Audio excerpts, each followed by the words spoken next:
Hi guys, welcome to technical study zone. दोस्तों, आज हम लोग इंजीनियरिंग ड्राइंग का 25 एमसीक्यू क्वेश्चन डिस्कस करेंगे। तो यहाँ पे हमारा पहला क्वेश्चन है, identify the name of tool, यानी कि इस उपकरण का नाम पहचाने। तो यहाँ पे देख सकते हैं एक हैमर का यहाँ पे फोटो दिया हुआ है, जिसमें चार ऑप्शन है: ball peen hammer, cross peen hammer, straight pin hammer और स्लेज हैमर। तो यहाँ पे आपका करेक्ट आंसर हो जाएगा बॉल पिन हैमर। ठीक है, तो यहाँ पे जितना भी हैमर होता है सबका यहाँ पे चित्र दिखाया हुआ है। जैसे देख सकते हैं ball peen hammer, ball pin में ये जो पिन होता है ये आपका बॉल आकार के देखने में होता है। ठीक है, क्रॉस पिन में क्या होता है, क्रॉस पिन में आपका हैंडल के साथ इसका पिन क्रॉस रहता है। ठीक है, और स्ट्रेट पिन में क्या होता है, हैंडल के साथ इसका जो पिन होता है स्ट्रेट में रहता है। ठीक है, और नेक्स्ट क्वेश्चन जो है, नेक्स्ट क्वेश्चन है आइडेंटिफाई द लाइन बी। ठीक है, तो यहाँ पे देख सकते हैं एक ड्राइंग है जिसमें यहाँ पे लाइन बी को क्या कहते हैं ये पूछा जा रहा है। ठीक है, तो देख सकते हैं यहाँ पे डायमेंशन दिया हुआ है, डायमेंशन सब कुछ दिया हुआ है।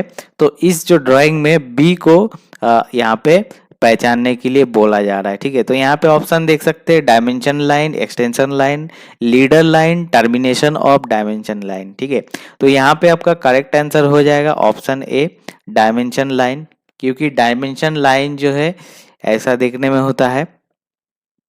अगला क्वेश्चन है, identify the conventional symbol of material. सामग्री की पारंपरिक प्रतीक को पहचाने। तो ये कौन सा सामग्री के लिए इस तरह का पैटर्न या तो इस तरह का जो है आपको दिया जाता है। तो यहाँ पे ऑप्शन में है लेड है, स्टील है, ग्लास है, पोर्सेलिन है। ठीक है, चीनी चीनी मिट्टी। तो यहाँ पे आपका करेक्ट आंसर हो जाएगा स्टील। ठीक है, स्टील हो जाएगा आपका यहाँ पे करेक्ट आंसर। अगला क्वेश्चन है 4 number, what is the trimmed size of A4 seat. A4 seat का ट्रिम साइज क्या होता है पूछा जा रहा है। तो यहाँ पे आपका करेक्ट आंसर हो जाएगा ऑप्शन नंबर सी, 210 गुना 297। ठीक है, तो ये कहाँ से आ रहा है, इसके लिए आपको ट्रिम्ड अनट्रिम्ड साइज का एक जो है टेबल होता है। ठीक है, जहाँ पे A0 से लेकर के A5 तक जो है यहाँ पे टोटल साइज रहता है। तो A0, A1, A2, A3, A4, A5। ठीक है, तो यहाँ पे टीम साइज आपको पूछा गया है। तो A0 का अगर टीम साइज होगा पूछेगा तो आपको यहाँ पे आंसर देना होगा 841 गुना 1189। ठीक है, फिर यहाँ पे जो 1189 इसका आधा हो जाएगा, यानी कि यहाँ पे हो जाएगा 594 गुना और जो 841 आप देख रहे हैं ये 841 यहाँ पे सीधा बैठ जाएगा। ठीक है,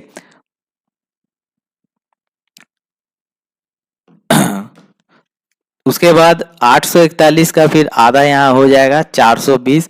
तो यहाँ पे देख सकते हैं जो पॉइंट यहाँ पे आपको बच रहा है, यानी कि 841 को अगर हम आधा करेंगे तो यहाँ पे 420.5 हो रहा है। तो 0.5 को हम लोग नहीं लेंगे, हम लोग राउंड फिगर में लेंगे। ठीक है, तो 594 यहाँ पे आधा बैठ गया। ठीक है, फिर 594 का आधा है यहाँ पे 297, फिर 420 यहाँ बैठ गया। ठीक है, उसके बाद 420 का आधा 210, 297 यहाँ पे डायरेक्ट बैठ गया। 297 का यहाँ पे आधा जो होता है वो डायरेक्ट यहाँ बैठ गया और 210 यहाँ पे बैठ गया। तो ऐसे करके आपको याद रखना होगा। उसके बाद अगला क्वेश्चन में चलते हैं। अगला क्वेश्चन है identify the conventional symbol of material. तो यहाँ पे ये जो सिंबल दिया है वो है, ये किस मटेरियल का सिंबल है। ऑप्शन में देख सकते हैं यहाँ पे कंक्रीट, स्टील, वुड, ग्लास। तो यहाँ पे आपका करेक्ट आंसर हो जाएगा ग्लास। ठीक है, नेक्स्ट क्वेश्चन यहाँ पे देख सकते हैं which arrowhead is correct as per the standard. तो एज पर स्टैंडर्ड यानी कि मानक के अनुसार कौन सा तीर शीर्ष सही है। तो यहाँ पे देख सकते हैं A B C D बोल के आपको यहाँ पे 4 ऑप्शन दिया हुआ है। ठीक है, तो यहाँ पे आपका करेक्ट आंसर हो जाएगा ऑप्शन नंबर ए, क्योंकि यहाँ पे जो है यहाँ पे अब अगर आपको देखा जाए तो इसका जो मानव मानक जो चिन्ह होता है यानी कि स्टैंडर्ड, तो उसमें क्या होता है आपका ये जो चौड़ाई होता है, ठीक है, ये चौड़ाई आपका कितना होता है, ये चौड़ाई होता है 1 इंटू विद, यानी कि चौड़ाई 1 इंटू विद होता है, ठीक है। और इसका जो लंबाई होता है यानी कि जो आपका यहाँ पे जो तीर दिख दिख रहा है, ये तीर का लंबाई कितना होता है, ये तीर का लंबाई यहाँ पे हो जाता है 3W, ठीक है। तो ये होता है इसका स्टैंडर्ड, ठीक है। और नीचे की बात की जाए तो देख सकते हैं यहाँ पे इसका भी जितना विड्थ है यानी कि इसका चौड़ाई जितना है, ठीक है, और इसका लंबाई भी उतना है, तो इसीलिए ये स्टैंडर्ड नहीं होगा, ठीक है। उसके बाद ये भी स्टैंडर्ड नहीं होगा, ये भी स्टैंडर्ड नहीं होगा। इसके लिए आपको यहाँ पे डिटेल्स में दिया हुआ है, देख सकते हैं डायमेंशन लाइन। तो डायमेंशन लाइन में क्या होता है, डायमेंशन लाइन में ये जो लाइन होता है ये, ठीक है, ये लाइन जो होता है आपका ये स्टैंडर्ड होता है, जिसमें आपका चौड़ाई 1 इंटू विड्थ रहता है और लंबाई 3 इंटू विड्थ होता है, ठीक है। अगला क्वेश्चन में आ जाता है 7 number, which single stroke inclined letter A is correct as per I standard. तो यहाँ पे देख सकते हैं आई मानक के अनुसार कौन सा single stroke vertical letter A सही है। तो यहाँ पे आपको 4 तरह का ए दिखाया गया है, इसमें से पूछा जा रहा है कौन सा ए सही है, ठीक है। तो यहाँ पे आपका करेक्ट आंसर हो जाएगा ऑप्शन नंबर सी, जहाँ पे 7:5 लिखा हुआ है और इसमें देख सकते हैं ये जो आपका पिक्चर है ये सही है, ठीक है। अब इसका बात की जाए डिटेल्स में, तो डिटेल्स में देख सकते हैं सिंगल स्ट्रोक जो होता है, सिंगल स्ट्रोक इंक्लाइन लेटर, उसका रेशियो 7:6 भी होता है, 7:5, 7:4, 7:3, 7:1 होता है। अब 7:6, 5, 4, 3, 2, 3, 1 ये सब क्या होता है, देखिए यहाँ पे होता है कॉलम और रो के हिसाब से, ठीक है।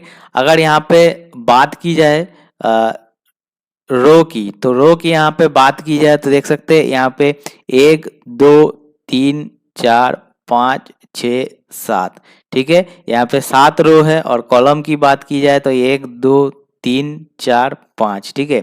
तो यहाँ पे 7:5 यानी कि यहाँ पे 5 कॉलम है और 7 रो है, ठीक है। और ए देखिए यहाँ से कोना से स्टार्ट हो रहा है और इंक्लाइंड है, तो यहाँ पे इसका बीच में इस कोना में जा रहा है, ठीक है, एकदम कोना में नहीं सट रहा है, तो इसलिए ये 7:5। अब 7:1 की बात की जाए तो यहाँ पे देख सकते हैं आई में क्या है, आई में यहाँ पे आपका 7 जो है रो है और एक ही कॉलम है, इसीलिए 7:1। अब बात करते हैं 7:4, एल जो होता है वो 7:4 होता है, जे जो होता है 7:3 होता है, एम होता है 7:6, ठीक है। तो ऐसे करके जो है आपका सिंगल स्ट्रोक लेटरिंग होता है, ठीक है। अब एक भी होता है, एक जो होता है ये भी 7:1 होता है, ठीक है। ओ ए 7:4 होता है, ऐसे करके आपको लेटरिंग किया जाता है, ठीक है। उसके बाद 8 number question, identify the name of the triangle. यहाँ पे एक ट्रायंगल का फोटो है, ठीक है, इसका नेम पूछा जा रहा है, ठीक है। तो यहाँ पे ऑप्शन में आपका इक्विलैटरल ट्रायंगल, आइसोस्केल ट्रायंगल, स्केलेंस ट्रायंगल और राइट एंगल ट्रायंगल, ठीक है। तो यहाँ पे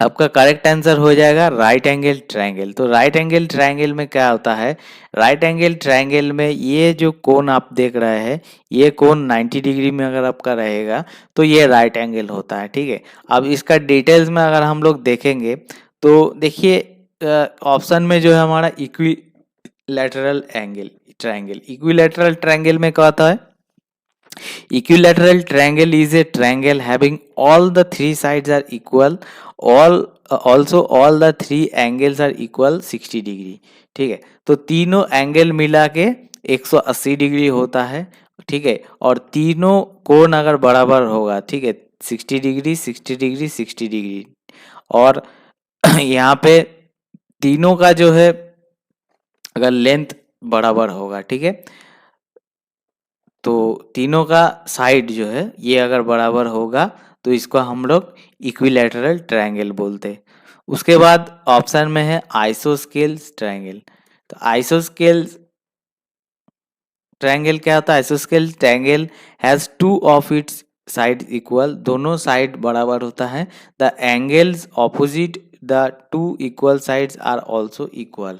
ठीक है, तो यहाँ पे देख सकते हैं ये जो होता है ये आपका आइसोस्केल होता है। ठीक है, तो इसमें आप देख सकते हैं ए सी और बी सी। ठीक है, ये होता है बी और सी, ये होता है ए सी, दोनों जो है बराबर होता है। ठीक है, और सी ए बी यानी कि सी ए बी और सी बी ए ये दोनों बराबर होता है। ठीक है,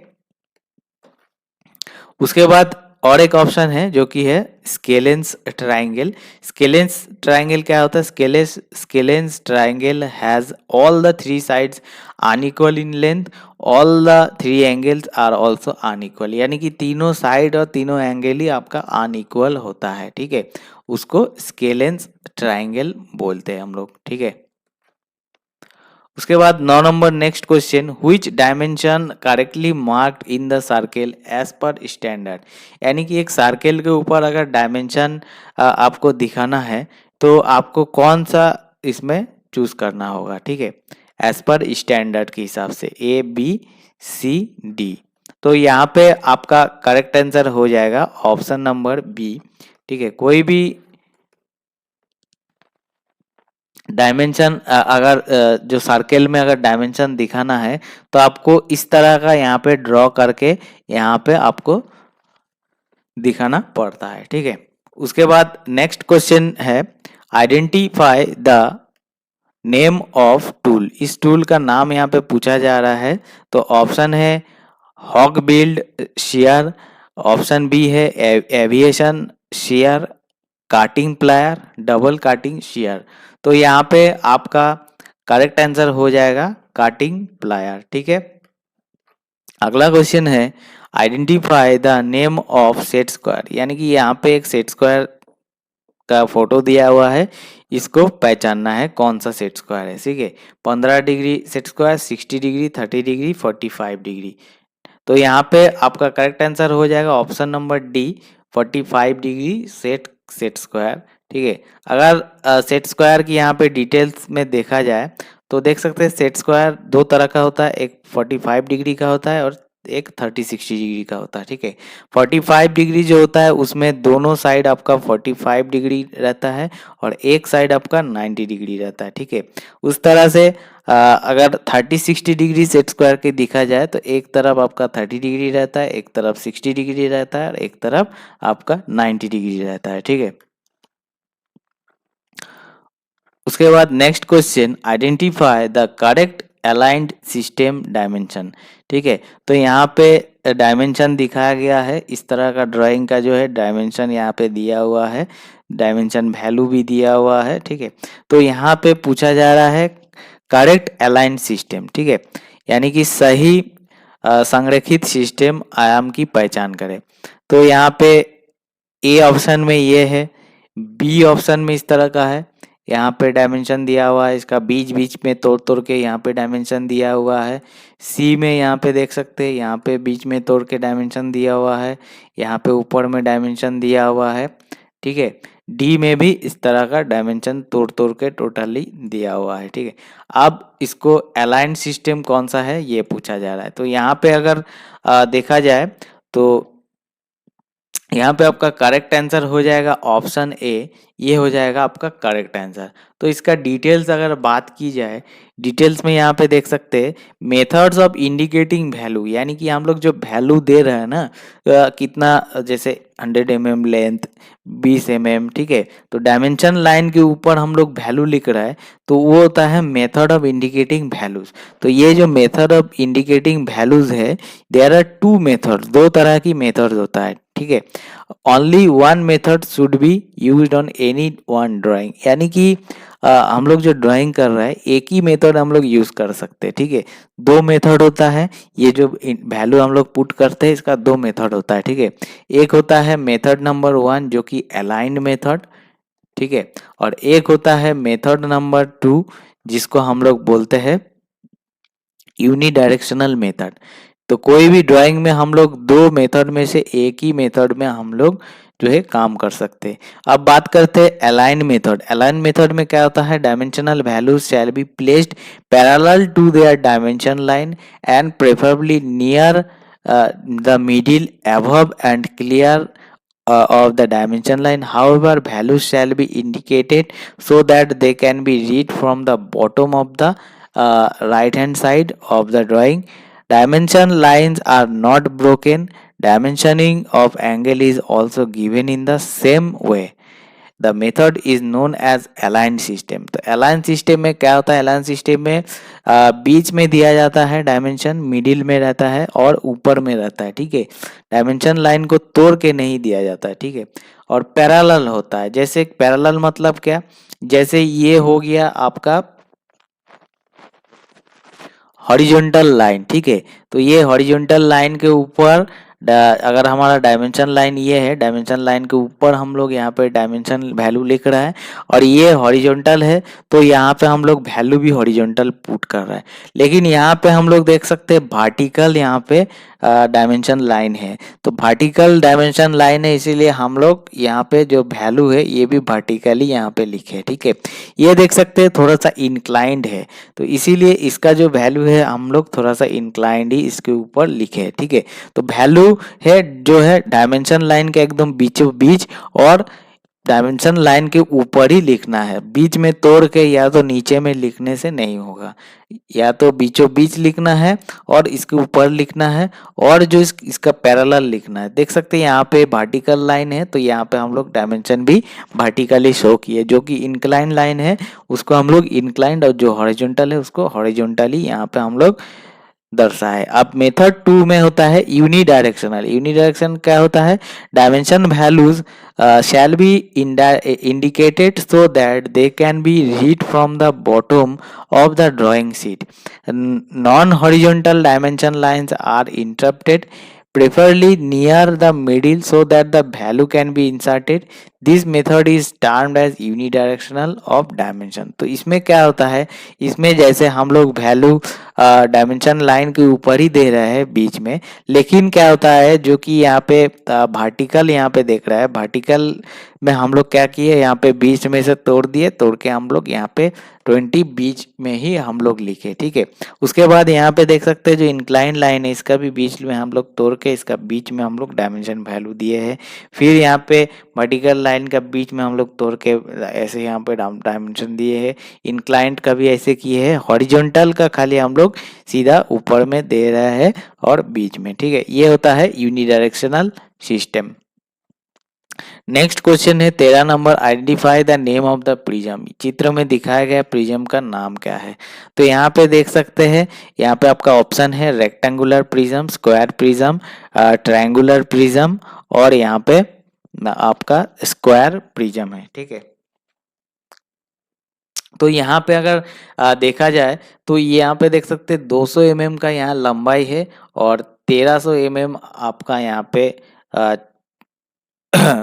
200 mm इसका हाइट है, 1300 mm लंबाई है और 100 mm चौड़ाई है। तो ये किस प्रकार की ये आपको दिखाया जा रहा है, ये आपको एक आयताकार दिख रहा है, ठीक है। यानी कि ये रेक्टेंगुलर प्रिज्म हो जाएगा, ठीक है।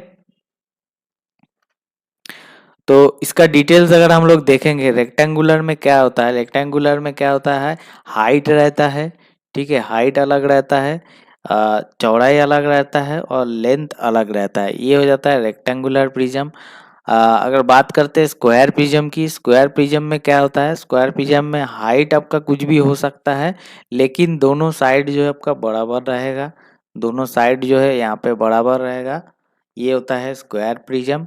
उसके बाद जो है ट्रायंगुलर प्रिज्म, ये आपका त्रिभुजाकार होता है, इसमें देख सकते हैं हाइट आपका कुछ भी है, लेकिन दोनों जो है यहाँ पे इंक्लाइंड एंगल यानी कि यहाँ पे जो दोनों यहाँ पे भुजाएं देख रहे हैं ये आपका बराबर होना चाहिए, ठीक है। और हेक्सागोनल प्रिज्म में क्या होता है, हेक्सागोनल में यहाँ पे 6 बाहु होता है, यानी कि 6 आपका भुजा होता है, 1 2 3 4 5 6, ठीक है। तो 6 भुजाएं होता है, ये होता है हेक्सागोनल प्रिज्म।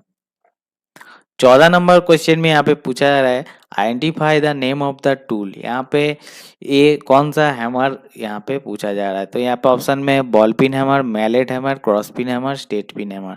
तो यहाँ पे आपका करेक्ट आंसर हो जाएगा मैलेट हैमर, यानी कि लकड़ी का हथौड़ा। ठीक है, तो लकड़ी का पैटर्न इसमें बना हुआ है, ये लकड़ी का हथौड़ा होता है।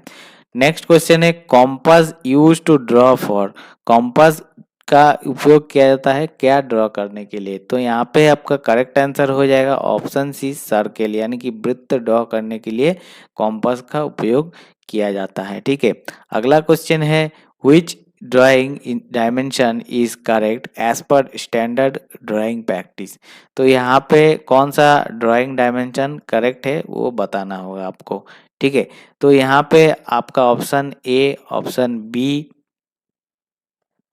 ऑप्शन सी, ऑप्शन डी का अगर देखा जाए तो यहाँ पे ऑप्शन ए हो जाएगा आपका करेक्ट आंसर। ऑप्शन ए आपका क्यों करेक्ट आंसर होगा, देख सकते हैं यहाँ पे डायमेंशन जो है, यहाँ पे डायमेंशन लाइन के ऊपर बीचों बीच दिया हुआ है, जो कि वर्टिकल है उसको वर्टिकली प्लेस किया गया है, हॉरिजॉन्टल को हॉरिजॉन्टली प्लेस किया गया है। ठीक है, ऑप्शन बी में देख सकते हैं ये जो है ये आपका डायमेंशन लाइन का नीचे है, ये नहीं होगा। ठीक है, ऑप्शन सी में देख सकते हैं ये भी आपका डायमेंशनल लाइन के नीचे है, ये भी नहीं होगा। ठीक है, उसके बाद यहाँ पे ऑप्शन डी पे देख सकते हैं, ऑप्शन डी पे यहाँ पे आपको वर्टिकली यहाँ पे दिख रहा है, लेकिन इसका बीच में ब्रेक नहीं करके दिया हुआ है, तो ऐसे वर्टिकली नहीं दिया जाता है। ठीक है, तो ये आपका इनकरेक्ट हो जाएगा। ठीक है, next question 17 number identify the name of the prism. यहाँ पे ये किस तरह का प्रिज्म है, देख सकते हैं यहाँ पे 6 भुजा है, तो ये एक हेक्सागोनल प्रिज्म है। ठीक है, यहाँ पे आपका करेक्ट आंसर हो जाएगा option number D, hexagonal prism. अगला क्वेश्चन है identify the conventional symbol of material. ये मटेरियल का सिंबल है, ये कौन सा मटेरियल पूछा जा रहा है, वाटर, कंक्रीट, एस्बेस्टर, ग्लास। तो यहाँ पे आपका करेक्ट आंसर हो जाएगा वाटर, यानी कि पानी। ठीक है, तो हम लोग पानी का जैसे ड्राइंग करते हैं, तो ये हो गया पानी का सिंबल। ठीक है, नेक्स्ट क्वेश्चन में चलते हैं।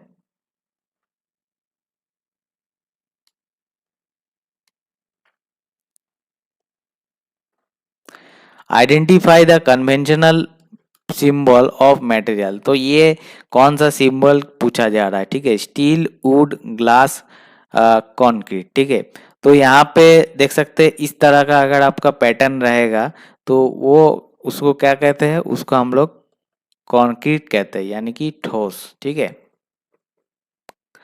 नेक्स्ट क्वेश्चन है identify the name of the instrument. इस इंस्ट्रूमेंट का नाम पूछा जा रहा है। ठीक है, तो यहाँ पे देख सकते हैं ये बचपन में हम लोग यूज कर चुके हैं।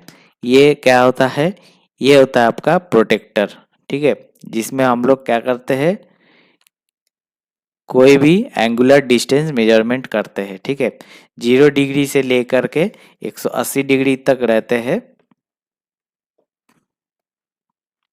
उसके बाद आ जाते हैं 21 number identify the conventional symbol of material. ये कौन सा मटेरियल का सिंबल यहाँ पे दिखा रहा है। ठीक है, लेड, ग्लास, वुड, पेपर। तो यहाँ पे आपका करेक्ट आंसर हो जाएगा वुड, यानी कि लकड़ी। ठीक है,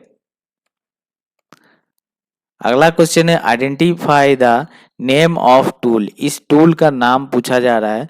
तो इस टूल का नाम हम सभी लोग को पता है, tie square, surface gauge, steel rule, filler gauge. तो ये है ट्राई स्क्वायर। ठीक है, अगला क्वेश्चन यहाँ पे पूछा जा रहा है which drawing dimension is correct as per I standard.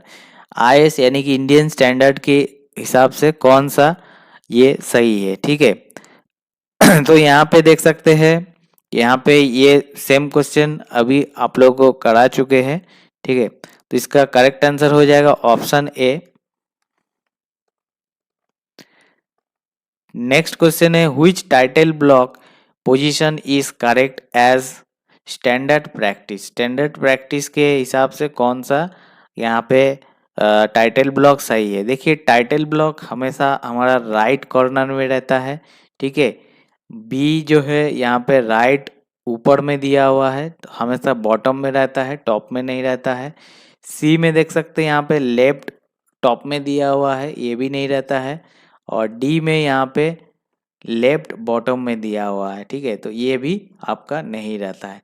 तो यहाँ पे अगर करेक्ट आंसर की बात की जाए तो करेक्ट आंसर है आपका option number A. Option A हो जाएगा आपका करेक्ट आंसर, ठीक है।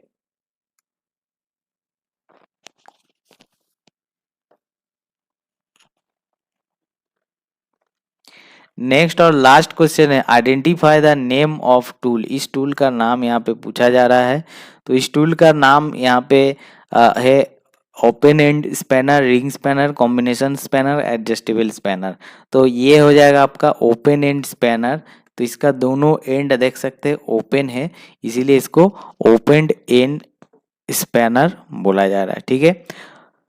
तो ये था आज का वीडियो। अगर वीडियो आपको अच्छा लगे तो चैनल को सब्सक्राइब कर दीजिए और कोई भी आपको जानकारी चाहिए तो जरूर कमेंट्स कीजिए। तो मिलते हैं नेक्स्ट वीडियो में।